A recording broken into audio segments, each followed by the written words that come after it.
اور جو میرے پاؤں کے تلوے ہیں وہاں بہت شدت سے مجھے مارا جاتا تھا. کہ قبلہ بس شدت اتنی ہے آپ کو بتا دوں کہ اتنا شدت سے مارتے تھے، میرے پاؤں سوج جاتے تھے، میرے ناخن وہاں سے نکل آتے تھے. لیکن جب چوٹ لگتی تھی اور شدید تکلیف ہوتی تھی تو میری زبان سے ایک جملہ جاری ہوتا تھا، یا زہرا. میں بی بی کو بلاتا تھا. پھر مارنے کے بعد 3 گھنٹے مجھے اسی طرح اس حالت میں چھوڑ دیتے تھے. کہتے مولانا اللہ گواہ ہے، جب اس شدت میں بی بی کو پکارتا تھا، یہ لوگ باہر چلے جاتے تھے، میں یا زہرا کہتا تھا، میرے دونوں ہاتھوں کی کڑیاں کھل جاتی تھی. جب تک وہ واپس آئے میں بیٹھ کے تھوڑا آرام کرتا تھا، پھر آتے تھے، پھر میں کڑیوں میں اپنے ہاتھوں کو ڈال دیتا تھا.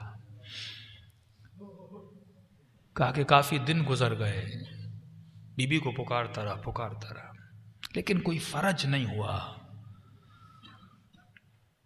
کہ ایام فاطمیہ قریب تھے اور 3 دن باقی تھے بی بی کی شہادت میں. میں اپنی کال کوٹھری میں بیٹھ کے رو رہا تھا اور کہہ رہا تھا، سیدہ اتنی مصیبت میں نے آپ کو اتنا بلایا، اگر آپ کی شہادت کے دن سے پہلے میں آزاد ہو گیا تو مجھے یقین ہو جائے گا میں آپ کا ہی شیعہ ہوں اور آپ مجھ سے راضی ہو. لیکن بی بی اگر اس دنوں کے بعد گزر گئے اور آزاد نہ ہوا، بس میں سمجھوں گا کہ مجھ میں قابلیت نہیں تھی، آپ مجھ سے راضی نہیں ہو. کہتا رو رو کے مجھے نیند آ گئی.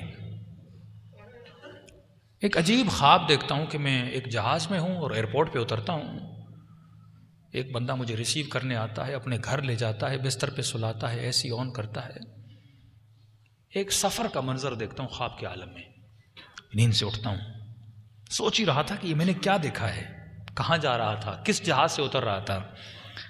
کہتے اتنے میں جو چھوٹی سی کال کوٹھری تھی اس کی دیوار پر میں نے مڑ کے دیکھا، دنیا کی خوبصورت ترین ہینڈ رائٹنگ میں کچھ لکھا ہوا تھا. کہ قبلہ 25 سال گزر گئے، آج تک میں نے ایسی ہینڈ رائٹنگ پھر نہیں دیکھی. لکھا ہوا تھا، بسم اللہ الرحمن الرحیم. جو بھی اس کال کوٹھری سے نکلنا چاہتا ہے، بچنا چاہتا ہے، وہ 540 یا 35 مرتبہ یہ دعا پڑھے، شفا مل جائے گی.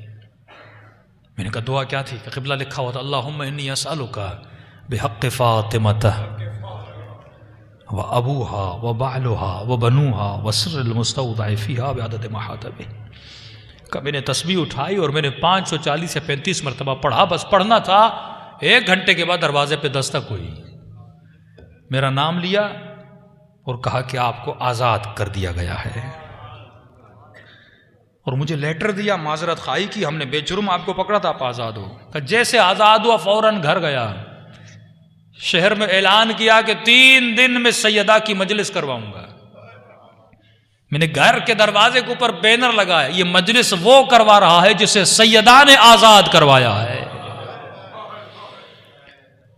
کہ یہ تعبیر تو ہو گئی. کہ مولانا میں کراچی آیا، کسی جاننے والے نے افریقہ سے فون کیا کہ ماہ مبارک میں آپ کو ہم افریقہ بلانا چاہتے ہیں، یہ آپ کا ٹکٹ ہے، یہ پیسے ہیں، 2 دن کے بعد آپ کی فلائٹ ہے. کہ میں جہاز میں چڑھا. اب جب افریقہ کے ایئرپورٹ پہ اترا، میں نے کہا یہ تو وہی ایئرپورٹ ہے جو خواب میں سیدہ نے دکھایا تھا، یہ تو وہی شخص ہے جس کو میں نے خواب میں دیکھا تھا. کہ گھر اس کا تھا پر اس کو بتا میں رہا تھا کہ تیرے کمرے میں یہ چیزیں ہیں. کہ آج 25 سال ہو گئے، سیدہ نے وہاں سے اٹھا کر مجھے یہاں بھیجا تھا. ایسے ایسے چھوٹے چھوٹے گاؤں جہاں پہ تصور بھی نہیں تھا کوئی اہل بیت کا نام لے گا، لیکن آج افریقہ میں آپ جاؤ گے، چھوٹے چھوٹے گاؤں جہاں پہ ہیلی کاپٹر سے لوگ وہاں جاتے ہیں، 25 لوگ ہیں، امام بارگاہ بنا ہوا ہے، اور وہ افریقہ کے لوگ جناب سیدہ کا ماتم کر رہے ہیں. جب تم مصیبتوں میں ان کو بلاتے ہو، وہ کہاں سے کہاں اٹھا کر تجھے بھیجتے ہیں کہ جاؤ. اگر تم مصیبت میں یہ تم میں برداشت تھی، یہ قوت برداشت کی تھی کہ تم نے سیدہ کو یاد کیا، اہل بیت کو یاد کیا، اب ہم تمہیں ایک ڈیوٹی سونپتے ہیں کہ جا ہمارے دین اور مذہب کا مبلغ بن. تو میرے عزیز، صرف خوشیوں میں نہیں، فرمایا شیعتنا خلقو، ہمارے شیعوں کو ہماری بچی ہوئی مٹی سے بنایا گیا، وَعُجِنُوا بِمَاءِ مُحَبَّتِنَا،